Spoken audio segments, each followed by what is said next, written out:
Hình như là gia đình sẽ chịu được nào.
Nhưng mà anh em mình trong cái gì trong cái gì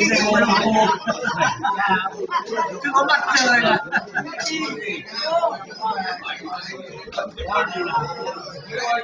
Anh Hùng ơi, tôi bảo anh có nhà thì anh có nhà có phải ông vào không tìm nhà đâu cả.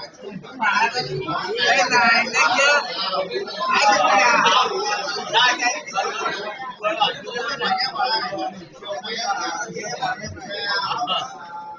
Không ai biết cháu anh đâu. chơi là không phải anh nhà đứng nhẹ đi nhưng mà đây này nhưng mà đây chúng tôi không thể anh nhà trong công ty khác